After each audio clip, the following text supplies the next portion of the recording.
मैं पूछना चाहता हूँ भारत की हर एक सरकार से, चाहे वो पीएम मोदी हो या फिर इससे पहले रहे सभी प्रधानमंत्री, उन्होंने सम्राट अशोक जयंती पर राष्ट्रीय अवकाश घोषित क्यों नहीं किया।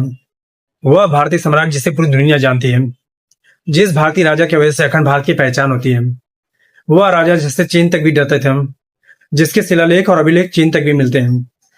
वर्तमान समय की सरकार से मैं रिक्वेस्ट करना चाहता हूँ कि कम से कम प्लीज इनके जन्मदिन पर नेशनल हॉलीडे घोषित किया जाए और अपने देश भर में इनकी जयंती मनाई जाए, जबकि वहीं म्यांमार और थाईलैंड जैसे देश में अशोक जयंती धूमधाम से मनाई जाती है।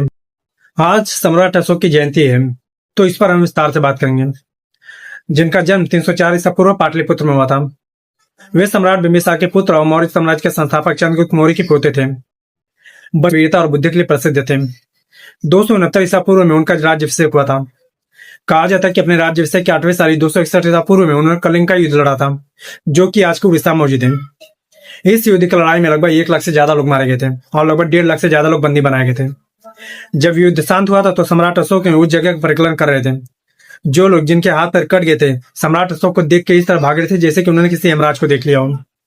बहती हुई खून की नदियों को देख के सम्राट अशोक का हृदय पूरी तरह से कांप उठा था और उन्होंने सदा के लिए युद्ध का त्याग कर दिया और उन्होंने बौद्ध धर्म को पूरी तरह से अपना लिया, जबकि उन्होंने बौद्ध धर्म को लगभग 1 साल पहले ही अपना लिया था।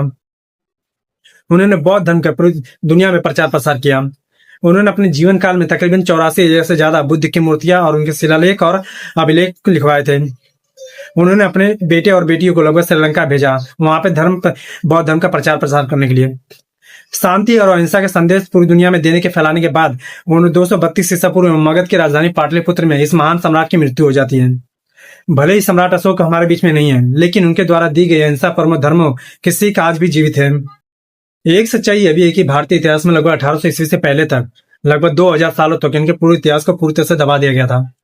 लेकिन 1837 में जेम्स विंसेंट ने इनके शिलालेख और अभिलेखों की खोज की और उनके ब्राह्मी लिपि को पढ़ा और पूरी दुनिया को बताया कि सिकंदर और चंगेज खान की तरह भारत में भी एक महान चक्रवर्ती सम्राट था जिसका नाम अशोक था।